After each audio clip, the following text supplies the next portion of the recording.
Hi, Challenges of Childhood. Hope you had a great spring break. Got a little refreshed, hopefully, and ready to finish the semester strong. I am eager to hop into this. Is pretty much the last real week that we have, and then we're going to have the research papers that are going to be submitted by May 2nd at midnight. So we're on our final week here, and hoping that you've reached out if you have any questions or concerns regarding that research paper. But let's go ahead and hit our final week here. And April 26th through May 2nd, we are going to, we have the two sections when you go into the course content. The first section is on poverty. And unfortunately, this is a very real phenomenon that we have. The statistics are very high and stacked against us here in the state of Oklahoma. When you go through this section, I would encourage you to not only identify the problems, but try to identify what could be some potential solutions as you work through that content. So poverty and then play for children with special needs. We have pediatric transitions. All of that will be as part of this content. Then we also have a folder on ethical and legal considerations, which is, this is my baby. I love this section. So I want you to take time to open that case study. And as you work through the content, you do the readings. Then when you open that case study, I want you to read that and really absorb that case study and offer your thoughts on that. I'll give you a little bit of insight into the case study.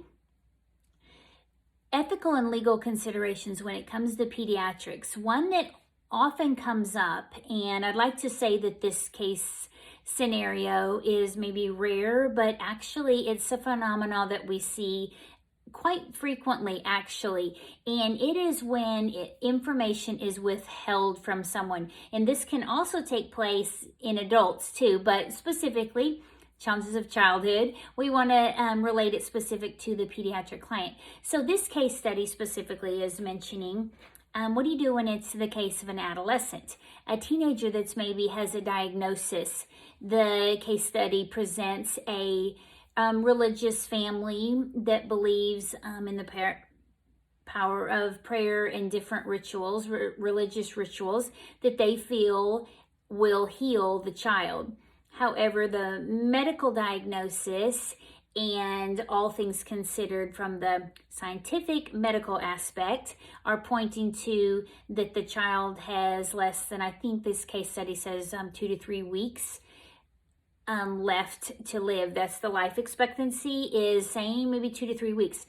The family does not want the child to hear any of that, and they only want the child to be presented with positive, very hopeful interactions and feedback. So I ask you this to ponder.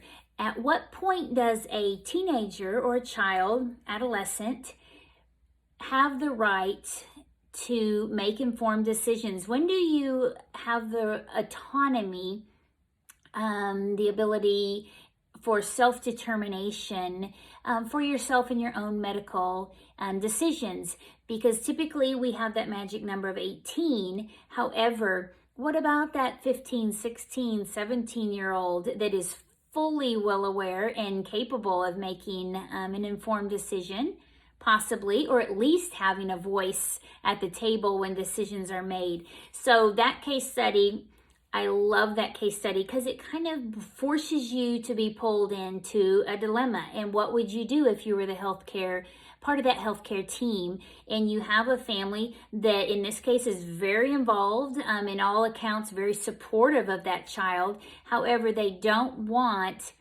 there to be honesty and transparency regarding that medical diagnosis for that child.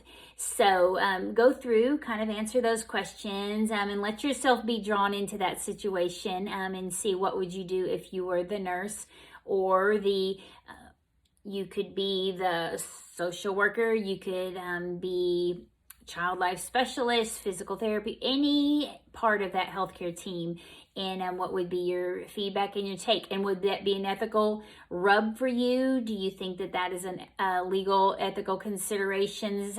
What aspects of that would you bring to the table, and how would that sit with you? So I'd love to get your take on that. So I will look forward to getting those submissions. But the big one is May 2nd by midnight for that research paper. And if you look, you review the syllabus, you can see that that's a heavy hitter in this course. So I will be looking for those. Remember, if I can give you any advice whatsoever, it's please do not submit it late. Those deductions are heavy that come each day that is late.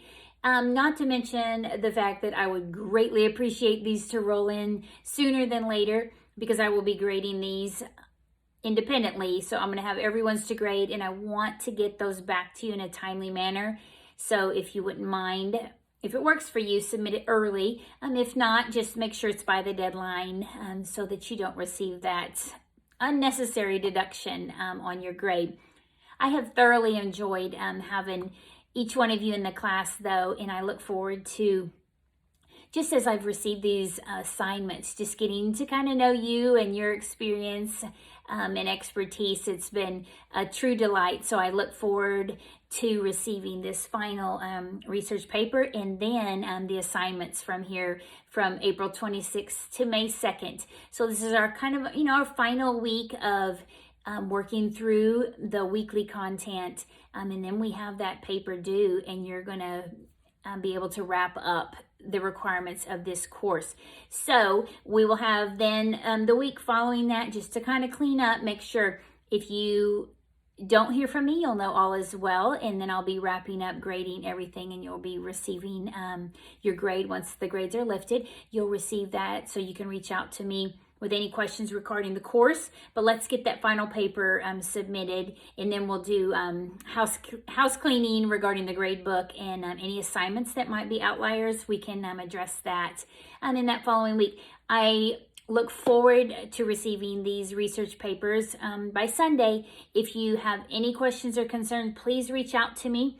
I have a ton of grading that we are pulling in from other courses as well. So if you send me an email, if you don't hear back from me, within 24 hours, please resend. I do not want to delay anyone with working on their assignments. You can also call me. You can look on there. You can text me, whatever would be easier for you. I know when you're working and things are hot and fresh, you want to get those going. So I don't want to be sourced to hold you up at all. So reach out to me in any way, and I will try to do my absolute best to keep things moving, responses regarding your correspondence, as well as getting grades out as quickly as I can. Have a super week, and I look forward to receiving your submissions. Take care. Bye.